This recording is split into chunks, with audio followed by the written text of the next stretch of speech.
Hey y'all, it's Jen for the Love of Iris. Welcome to another video. Today's project is one that I'm so very excited about.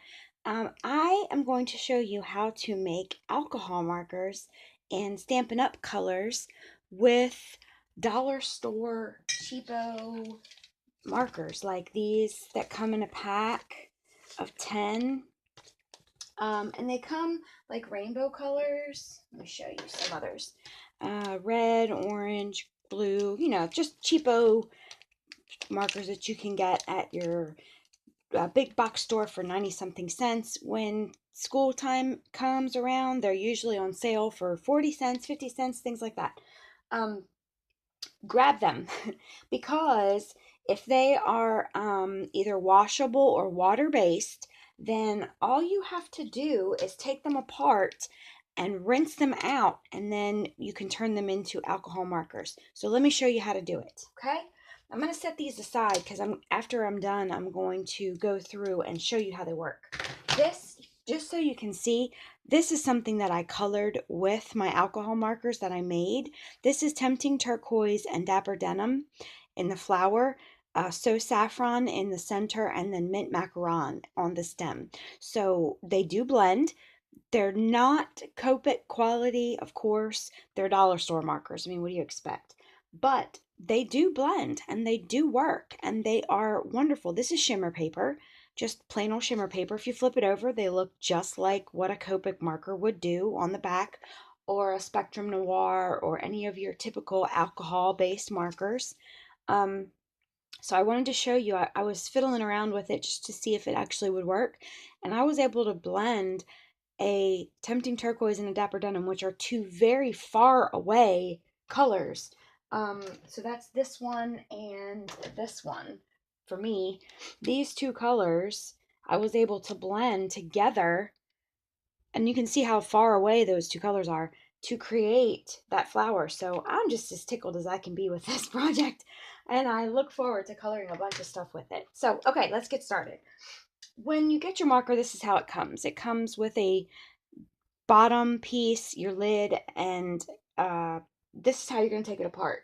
You're going to get a pair of needle nose pliers, and I've already semi-removed this because they're a little tough, but I'm going to move it up here so you can see. You want to stick your needle nose pliers in and grab this little rimmed piece right here, this piece right here, not just this bottom part. Can you see that? You want to actually grab as far down as you can, and then you're going to just kind of wiggle and pull until it pops out. And that's going to pop out of there, okay? You're going to have to give it a little bit of brute strength. If you don't have some brute strength, find a husband or a kid that can pull them apart. And then I've already pulled this apart and taken the color out, so I'm sorry that it's going to be white, but yours will be red. Take it and set it aside, okay? Take the lid off, and then again, this will be red because I've already removed all the color from mine. And then what you're going to do is you're going to hold this. What I did was I took a towel, and I'll show you how inky it is. Look at this. But I took a towel and I grabbed a hold of the point with my towel, okay? But just so you can see better, I'm not going to use the towel. And you're going to grab a hold of this and just turn the barrel back and forth. Can you see that? See those little circles up here moving? Turn the barrel back and forth, and as you do that, you're going to gently pull, okay? So if you turn the barrel and pull, it's going to release the nib, okay? So see, here's your nib. Now it's gotten a little bit dirty because I put it back into a dirty chamber, but so all you would do is you would go and you would take this in your sink and you would rinse this off. Rinse this real good. You're going to get ink everywhere. You should see my hands the other day. It was funny. But this will rinse completely clear, and this will rinse completely clear. And if you take it underneath your sink, your water, and just kind of squeeze it like this, you'll see all the ink splurting out. And you're just going to rinse until it turns clear. Just rinse and rinse and rinse. And it's going to take a minute. And then it's going to turn clear. The worst part about this whole project is waiting for these to dry. They have to dry overnight. I would say at least a good 8 hours. If they don't, the next part of this is not going to work. So they've got to be dry. I'm sorry. So set them aside and let them dry. And then what you want to do now is, let me bring in everything I've got. We're going to make a fresh fig marker now. You're going to need a re-inker. You're going to need some alcohol, just plain old alcohol, any type. I'm using 70%. I assume anything else will work. And I'm using a shot glass because it's small in the bottom. And the formula that I use that I found works the best is teaspoon? 1 teaspoon of alcohol. So I'm going to take 1 teaspoon of alcohol.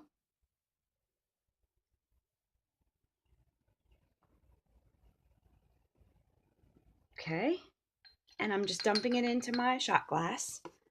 And then between 15 and 18 drops of ink.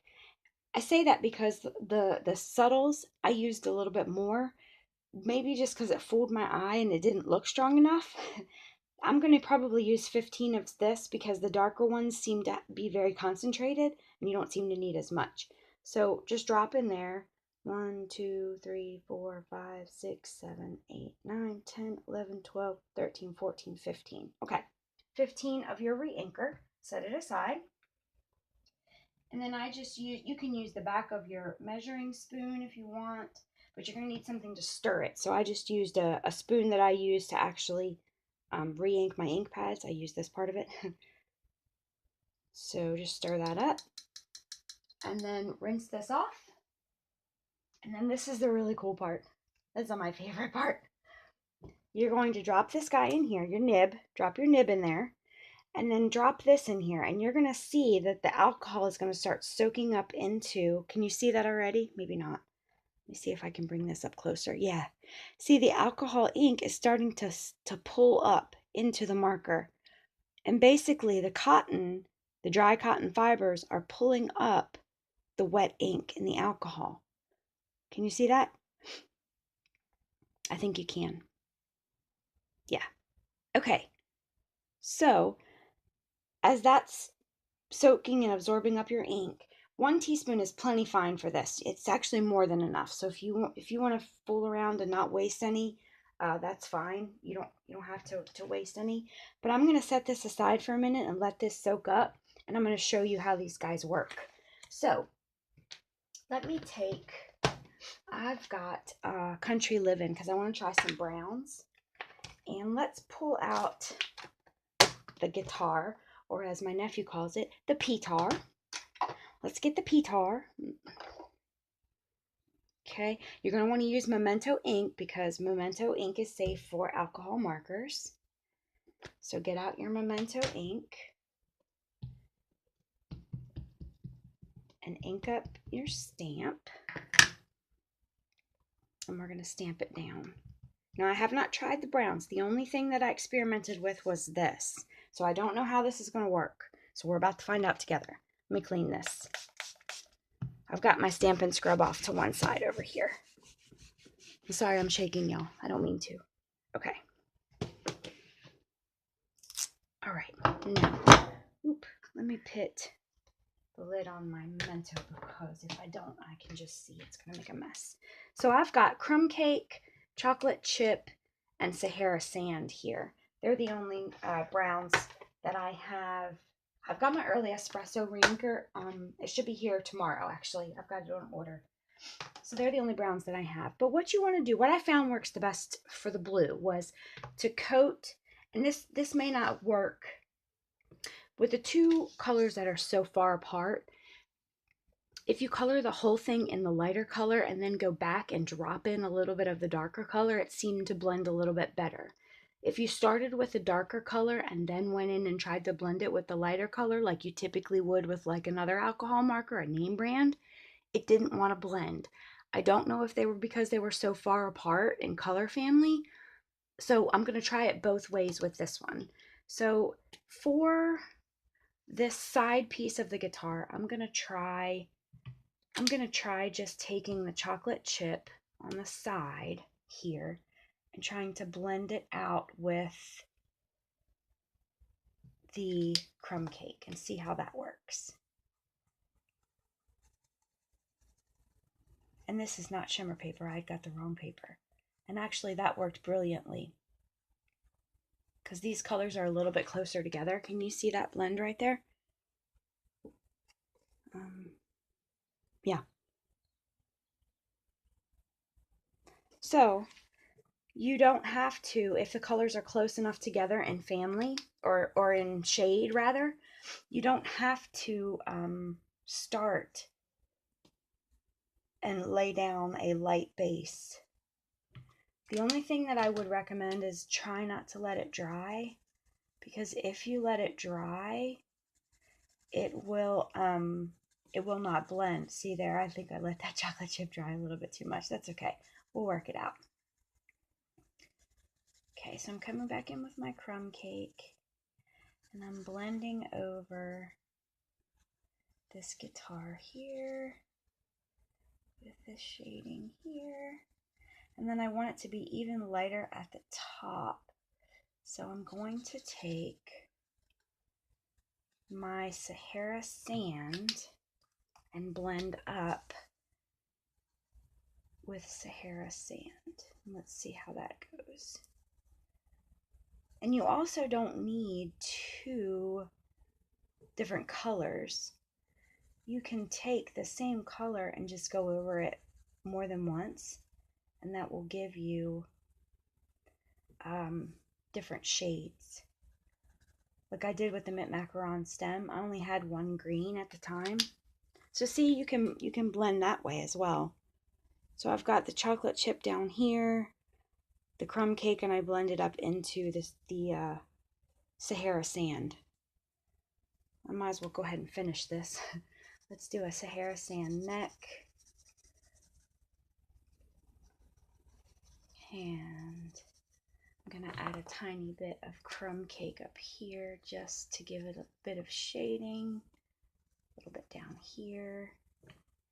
And let's try this. I'm going to layer crumb cake here and then take a little bit of chocolate chip. Yeah, that worked a little bit better. So take your, I think I'm still going to recommend that you take your lighter color first, do a layer, and then go in and add your darker color.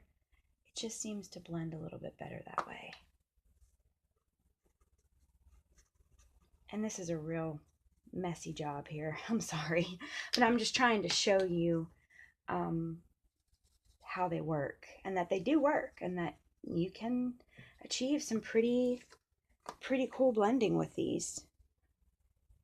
So I'm pretty excited about it. And again, this is just plain Whisper White cardstock, so it's not the best of qualities. I should have used shimmer paper, but I just grabbed what little scrap I had sitting there. Okay, so let me show you where we are now with this. Now we've gotten most of our ink soaked up to the top. To help it out a little bit, I'm going to grab my tweezers and I'm going to flip it over. And in doing that, it will help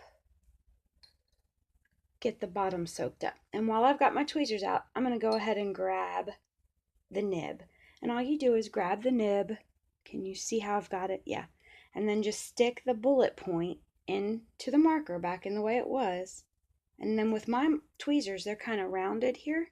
So I just used the tip of the tweezers rather, to push the tip of the marker into the marker itself. And then I took a little label here and I wrote the name of the marker. And then I'm going to color a circle of what it is. And I'll put the lid on it. And then I'll take this sticker and I'll stick it on the side of my marker so that I know that this is fresh fig. See? And what I did with these is I went over it with some packing tape, some clear packing tape, so that the sides wouldn't come up.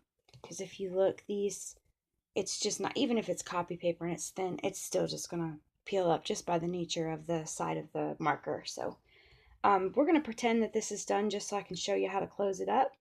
So you're going to pick it up, stick it back into the barrel, and then pop your top back on. Now you're going to want to press it really hard till you hear it click, so listen.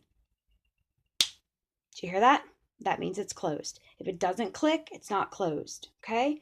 You've got extra juice in here that you can use to make another marker or save it if you want to take a little, what do you call it, eyedropper, and drop some in there from, because mine didn't clearly set all the way. But there you have it. I hope that you guys will try it out. I'm really excited about it. I know I've seen some videos on how you can make alcohol markers with the Crayola make your own marker kit. Those things are expensive. They're like $35. I'm not paying $35. If I'm going to spend $35, I'll go get Spectrum Noirs. But these are our colors. I mean, these are Stampin' Up! Colors, y'all. Pumpkin pie, Pacific Point, real red, chocolate chip. We can color with our colors. I'm so mad excited. I hope you try it out. I hope you have a fabulous day. Thanks for watching. Bye.